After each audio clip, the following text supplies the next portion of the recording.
Hello students. मुस्लिम विधि के अंतर्गत हम वक्फ के बारे में पढ़ रहे थे और इसमें वक्फ के आवश्यक तत्व जो है सुन्नी विधि के अनुसार, उसमें सबसे पहले हमने बताया किसी भी संपत्ति का स्थायी समर्पण और इस्लाम धर्म में निष्ठा रखने वाले व्यक्ति के द्वारा, और तीसरा मुस्लिम विधि द्वारा मान्य प्रयोजन के लिए, यानी मुस्लिम विधि के द्वारा प्रयोजन जो मान्य है, धार्मिक, खैराती, पवित्र, उन्हीं के लिए वक्फ किया जा सकता है। अन्य किसी धर्म के प्रयोजन के लिए वक्फ नहीं किया जा सकता।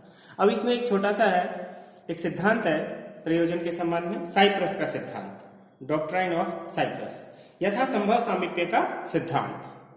साइप्रस शब्द का अर्थ है उतना निकट जितना संभव हो, एज नियरली एज पॉसिबल।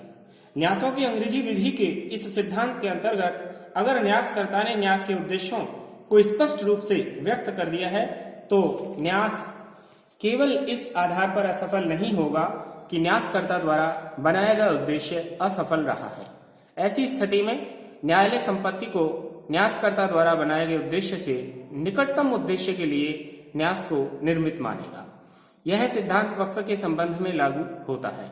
अगर वाकिफ ने खैराती आशय स्पष्ट रूप से व्यक्त कर दिया है तो वक्फ इस कारण असफल नहीं होने दिया जाएगा कि विनिर्दिष्ट उद्देश्य असफल हो गए हैं, बल्कि आय गरीबों की भलाई या ऐसे उद्देश्यों में लगाई जाएगी जो असफल उद्देश्यों के अधिक से अधिक निकट हो। अर्थात यह सिद्धांत निम्नलिखित परिस्थितियों में लागू होता है: जहां वक्फ के उद्देश्यों को विनिर्दिष्ट ही नहीं किया गया है, या जहां वक्फ के उद्देश्यों को विनिर्दिष्ट तो किया गया है लेकिन उनके लिए वक्फ को कार्यान्वित करना संभव नहीं है। यह सिद्धांत तभी लागू होता है जब वक्फ विधि मान्य है। अगर वक्फ पहले ही अनिश्चितता के कारण शून्य हो चुका है तो इस सिद्धांत के आधार पर वैध नहीं माना जा सकता। तो कुल मिलाकर साइप्रस का सिद्धांत जहां तक निकट हो सके, जहां तक संभव हो सके वहां तक, वक्फ का उद्देश्य जब असफल होने लगे तो उसको उस उद्देश्य में खर्च कर देना चाहिए जो उसके निकटवर्ती है, जो वाकिफ ने कह दिया है। साए भाई बनाम साफिया 1912 इलाहाबाद हाईकोर्ट। इस केस में निर्णय दिया गया है कि जहां वसीयतकर्ता ने अपने वसीयती दान में खैरात का सामान्य आशय निर्देशित किया हो और वसीयती दान असफल रहे तो न्यायालय यथासंभव सामीप्य के सिद्धांत के अनुसार संपत्ति को धार्मिक और खैराती प्रयोजनों में लगा सकता है। वाकिफ के आशय से भिन्न आशय उद्देश्यों के लिए वक्फ का उपयोग नहीं किया जा सकता। मुस्लिम विधि के अंतर्गत गरीबों की भलाई को अवश्य ध्यान में रखा जाएगा। अब अन्य आवश्यक तत्व हैं। 4 नंबर पर संपत्ति का स्वामित्व ईश्वर में निहित होना। वक्फ का चौथा आवश्यक तत्व सुन्नी विधि के अनुसार संपत्ति का स्वामित्व ईश्वर में निहित होना। वक्फ का स्वामित्व ईश्वर में निहित होता है तथा उसकी आय व लाभ को मानव हित में लगाया जाता है। संपत्ति के समर्पण करते ही वाकिफ का स्वामित्व समाप्त हो जाता है। Mohammed Ismail versus Thakur Sabir Ali AIR 1962 supreme court के केस में तय किया गया कि वक्फ की संपत्ति का स्वामित्व ईश्वर में निहित होता है, न कि मुतवल्ली या हिताधिकारियों में। शिया विधि में भी वक्फ की संपत्ति का स्वामित्व ईश्वर में निहित हो जाता है। तो कुल मिलाकर के स्वामित्व जो होता है वो वाकिफ के पास नहीं रहता बल्कि ईश्वर में निहित हो जाता है। वाकिफ का संपत्ति का स्वामी होना। वाकिफ का वक्फ के लिए संपत्ति के समर्पण के समय समर्पित संपत्ति का स्वामी होना चाहिए तथा संपत्ति उसके कब्जे में होनी चाहिए। कब्जे यानी विधिक कब्जे में। यह आवश्यक नहीं है कि संपत्ति वक्फ के समय अन्य व्यक्तियों के अधिकार से युक्त हो। जैसे पट्टे, बंधक, गिरवी रखी गई संपत्ति का वक्फ किया जा सकता है, यानी कि वो विधिक कब्जा उसी व्यक्ति का होना चाहिए जो उसका मालिक है।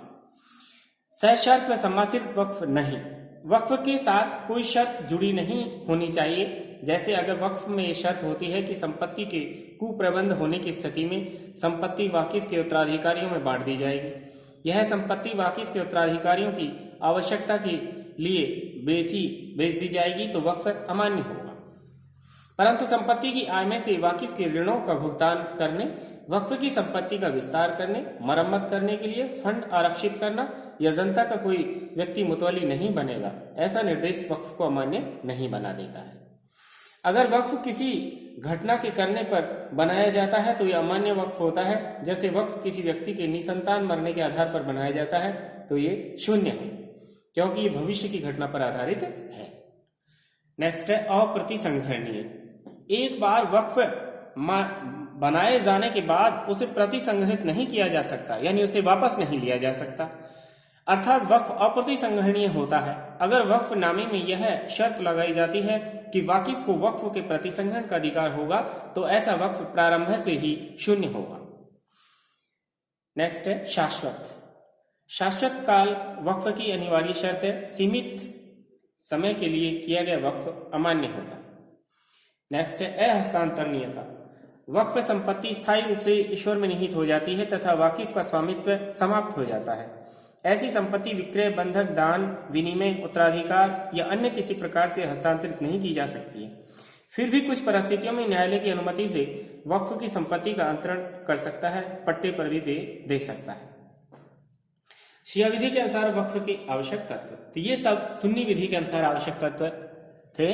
कौन कौन से? संपत्ति का स्थायी रूप से समर्पण, इस्लाम धर्म में निष्ठा रखने वाले व्यक्ति के द्वारा किया जाना, मुस्लिम विधि द्वारा मान्य किसी प्रयोजन के लिए, संपत्ति का स्वामित्व ईश्वर में निहित होना, वाकिफ का संपत्ति का स्वामी होना, सशर्त और समाश्रित वक्फ नहीं किया जा सकता, अप्रतिसंग्रहणीय, शाश्वत काल के लिए और अहस्तांतरणीय। ये सुन्नी विधि के अनुसार वक्फ के आवश्यक तत्व। शिया विधि के अनुसार वक्फ के आवश्यक तत्व क्या है? फर्स्ट, वक्फ स्थायी होना चाहिए। सेकंड, वक्फ पूर्ण तथा बिना शर्त होना चाहिए। थर्ड, वक्फ की गई वस्तु का कब्जा दिया जाना चाहिए।